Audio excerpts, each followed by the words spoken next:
This is shit that goes on. But this is a little fruit pie. It's a fruit pie. Trust me. Build me up to break me down, to build me up again. They like, Hov, we need you back so we could kill your ass again. You know, it's like this thing, this love, hate. In the world of hip-hop, it's not unusual for artists to clash. These rivalries often spark gossip and speculation, with fans eagerly breaking down every detail. Right now, all eyes are on Jay-Z and 50 Cent, two major figures in the music industry, as their tension continues to grow. I will let you tell it. No, you're no, I want you to tell it. You really are the best. You proving it here today. As much as I'm proving it, you proving it. You proving it. Yeah, that wasn't the thing. It wasn't. People say that he lost $50 million. No, that's not even close to what happened to this dude. And until you understand what happened to the dude, you don't understand what happened. Like, no, not they offered him 50 million and he turned it down. Who gonna turn down 50 million? Now, I've had to turn down $50 million 4 times. 4 times, just to protect my integrity and that virgin hole I was telling you about. Right. Cause P. Diddy be wanting to party. And you gotta tell him no. You got to tell him no. I did. I did. See, I got the receipts for everything I'm telling you. That's why I can say them so freely. Can I need to know? You here, get your number. Thank you, sir. Thank you. It all kicked off when 50 Cent threw some serious shade at Jay-Z in a recent interview. While talking about his own rise to fame and the role connections play in the industry, 50 Cent boldly suggested that Jay-Z's success was mostly due to his relationship with Beyoncé. According to 50, Jay-Z started racking up awards and recognition after getting together with Beyoncé, and even their kids seemed to be winning Grammys effortlessly. The comment, right, saying that you knew someone that went through Jimmy Henchman proffer agreement for a drug case. And the proffer agreement revealed that Jimmy Henchman, he could have walked away if he would have given up Diddy. What you mean by that? Well, what happened is that they had 9 different sessions with Jimmy Henchman regarding his proffer agreement. So that means the feds went in there 9 different times to talk to him. And in those sessions, they asked him, what do you know about Sean Puffy Combs or Sean Diddy Combs? I don't think it was Puffy at that time. It wasn't Diddy at the time. But what do you know about Sean John Puffy Combs having sex with underage boy? And you got to realize, and people never think about this, that Jimmy and his brother, I think they had the same charges.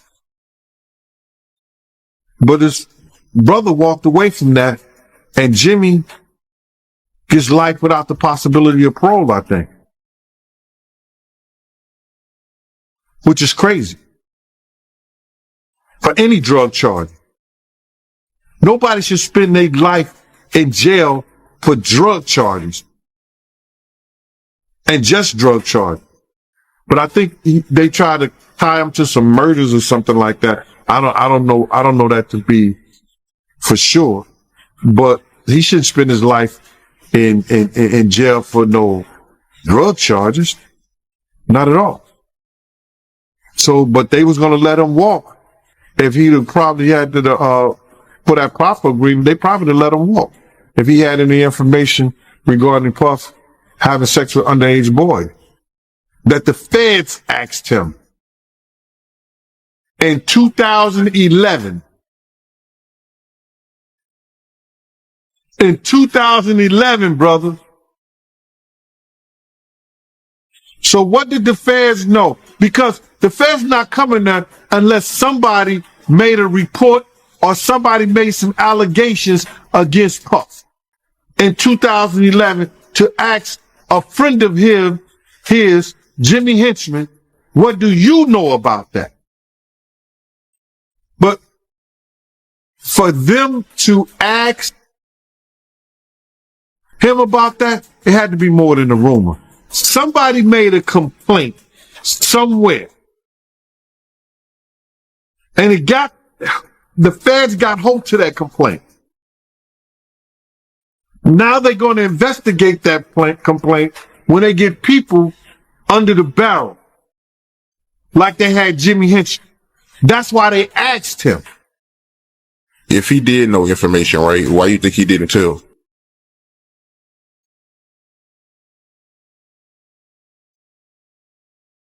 Then they would ask, how do you know? And then it comes into play, whereas that if you know of anybody that's endangering the welfare of a child, and you see that, and you don't report it, you're just as guilty as the person who does it. First and foremost, I just want to say, I know a lot of people want to hear these stories and everything like that, because this is stuff that happened back in the day. And then maybe that if they knew there was going to ever be a YouTube, or they knew there was going to ever be social media, a lot of the stuff probably wouldn't have got played out like it did. But things happen, and these are just stories from the past. I would like to use that as, what you call that, just to clear the facts up what's going on.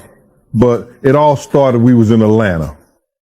And this story starts when I'm with Puff, and he's in exotic bookstores, and he's doing shopping, right? He's shopping, getting his stuff and everything like that. So, you know,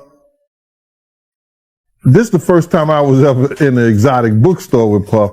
So, you know, I'm giving him his space. He's taking things off the shelves and stuff like that, because they gave him a brown paper bag. When they gave him a brown paper bag, he was just putting stuff in there. So I said, damn, you know, he got to go put it on the counter and, you know, show everybody what he's getting. So as he's going, I'm just looking at the places where he's picking stuff from.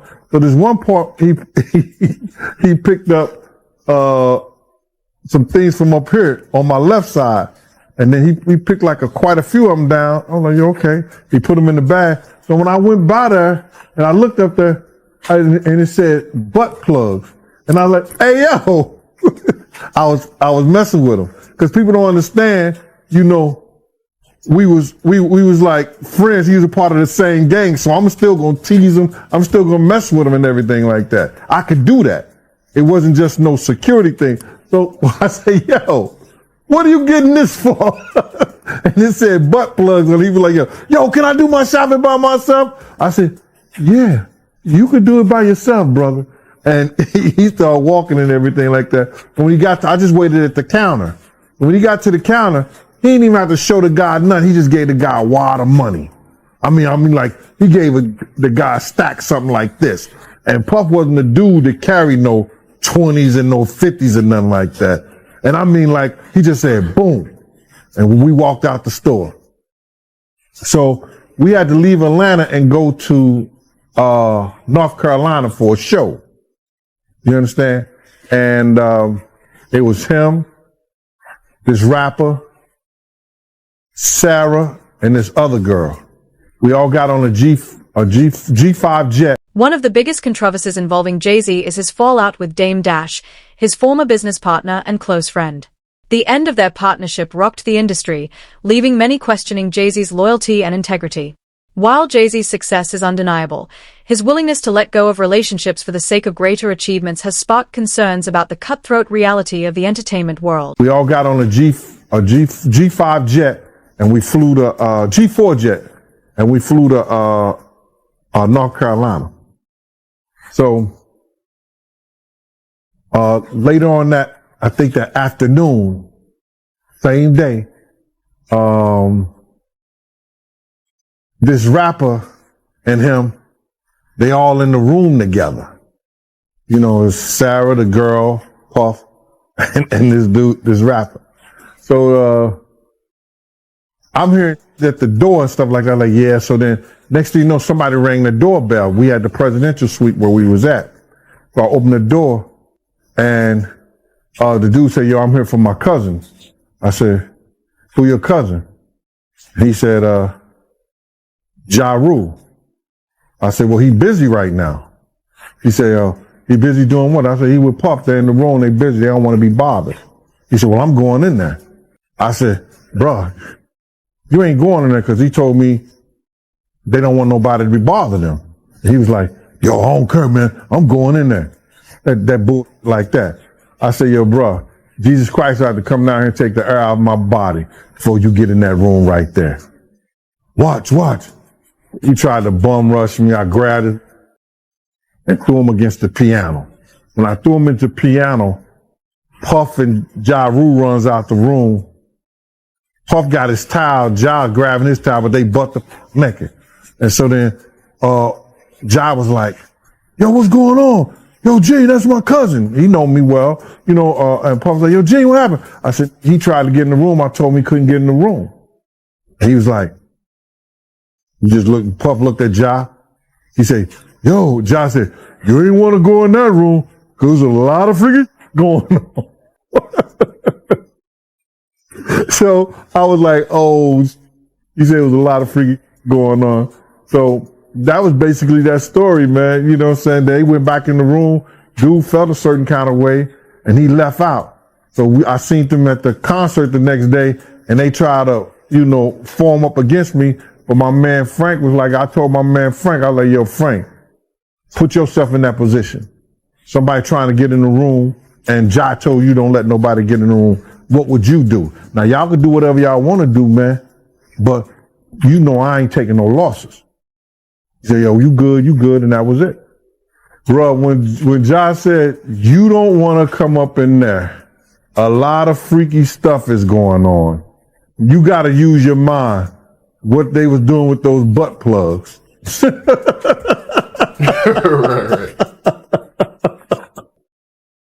Yeah, that was crazy. Yeah, it was real wild. On top of his feud with 50 Cent, Jay-Z has also faced criticism for working with controversial figures like R. Kelly. Despite his clear talent and influence, some people have questioned his choices, accusing him of putting personal gain ahead of integrity.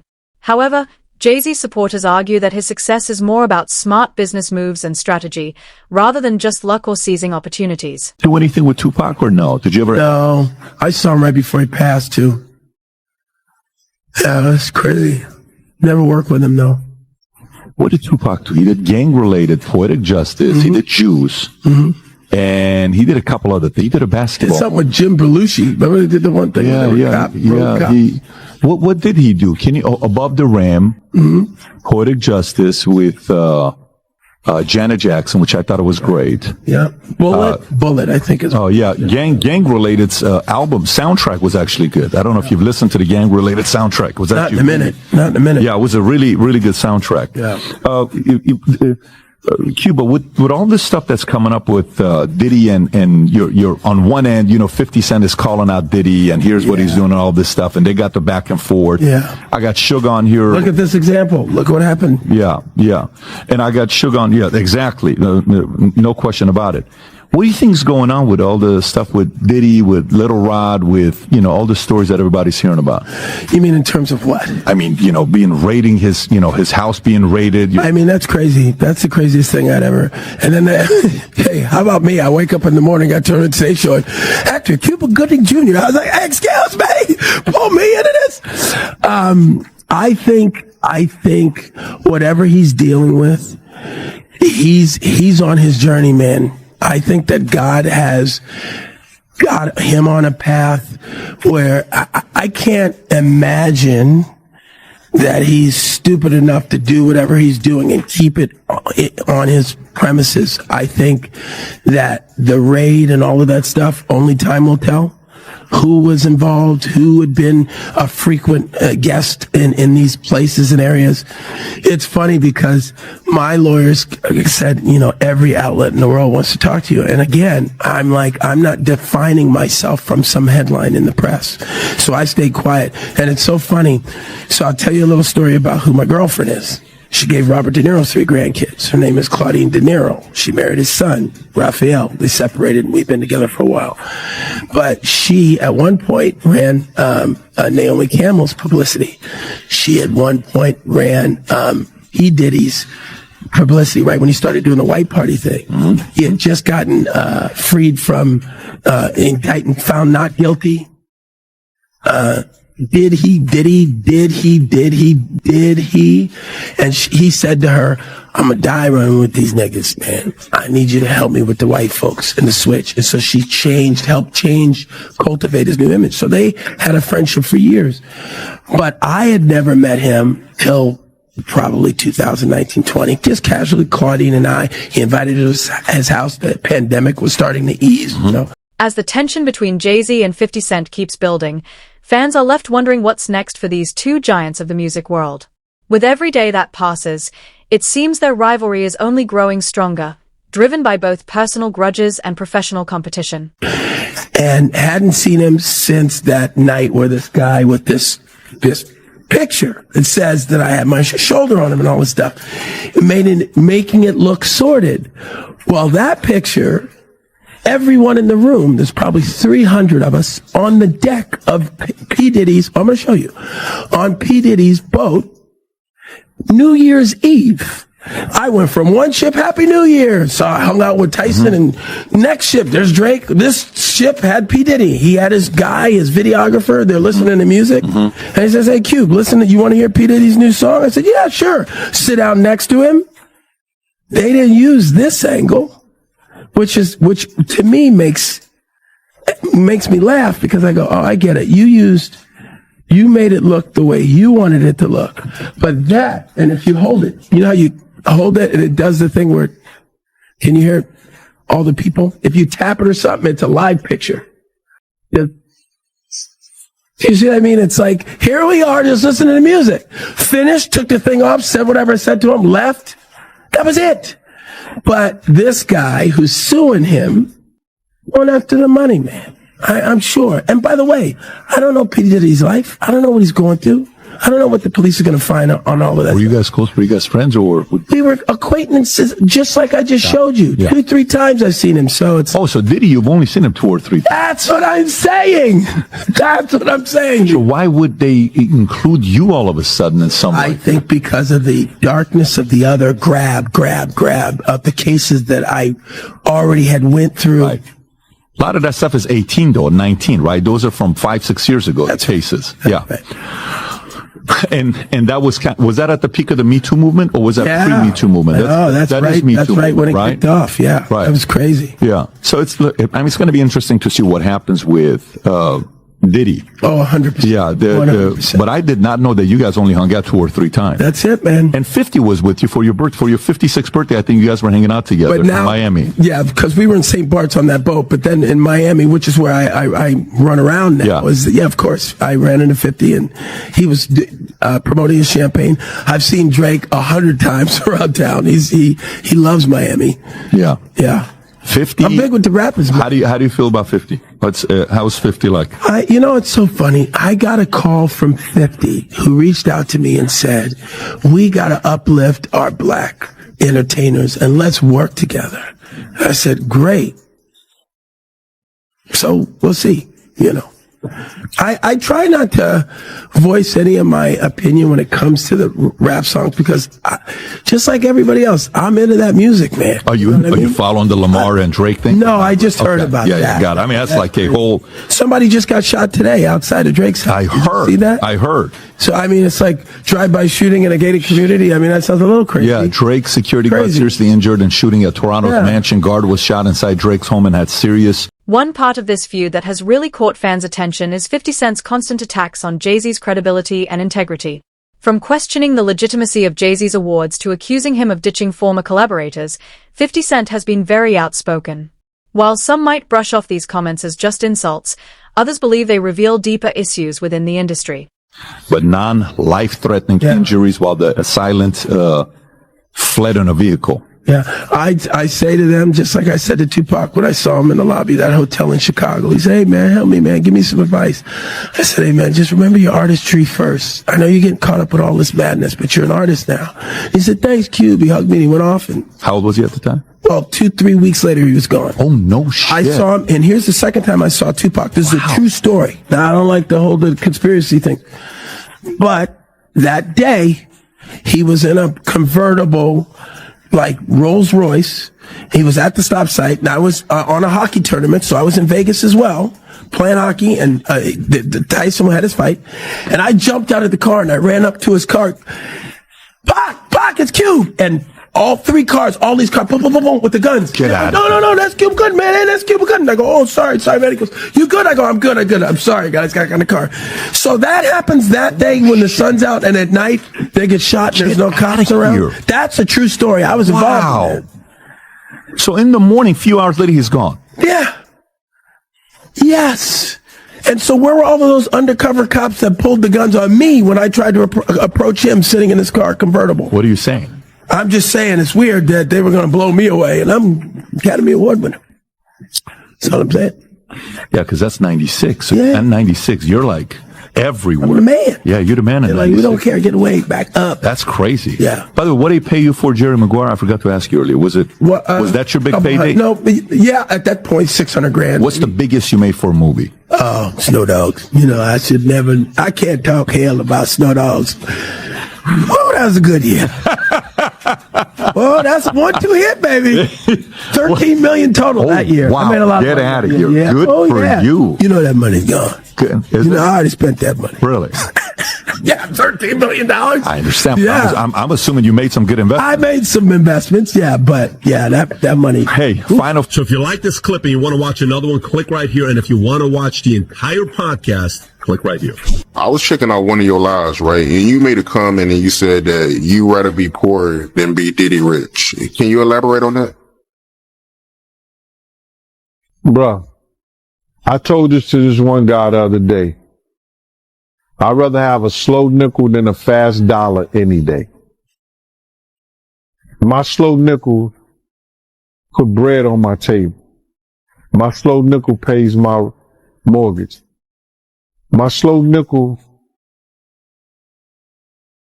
brings me home to my family. My slow nickel builds a community. We see what the fast dollar does. Being Diddy rich takes a guy that once name was Puffy, that after every tragedy he had in his life, he had to change his name. Puff Daddy, Diddy, Brother Love. Puffy, from the DC tragedy, went to when those kids was trampled over. I think 1 or 2 kids died at a function in DC that he gave. Puffy. City College. Puff Daddy. Biggie. He comes named to Diddy. And now the allegations with Cassie and everything, he went from brother love to love. Being Diddy rich have you thinking you something that you're not. That you're greater than what you're supposed to be and the people around you. When I say I'd rather be my poor, with my peace of mind, with my own thoughts, my own community, my own love, with my family, than to be so rich that I'm thinking I'm something that I'm not. That's what they do, bro. Look how many times, what was that? You ever go to a club, it's a big shootout, and it was the Mirage, and then you come back 2 weeks later, now it's the Zone. They changed their name after every shootout. That's what happens. I wasn't in the ad because of look, Jay-Z and them was putting it together. So I think they still harbor some energy towards me. You think you were purposely left out of the ad? No. Okay. I don't think. I think that they were saying the NFL has some issues with me that I don't know what those issues are. Like, what is the issue? You see what I'm saying? Like, and with M, because like with Nori he had communication. He said, yeah, I talked to the big homie. He was saying to Jay, he was telling me, you know, the white boy wouldn't do the truth without 50. I hit the homie, the big homie Jay-Z, right? And I told him to come pull up on me. And he pulled up on me. And he said, right? And I'm like, that's when I start saying crazy stuff, because I look and I go, oh, that's your big homie, right? And so he imaged himself after a gay painter. Big homie want to look like a gay painter. What are we talking about here? We're talking about Basquiat. He wants to look like a gay painter. Oh my God, I think I know where we're going with. So now look, what I'm saying to you is, look, when you start looking at, that's not mine, that's theirs, their Harper, right? But when you look at, M is looking at the entire legacy. Yeah. The whole thing, like with M, Dre, and myself.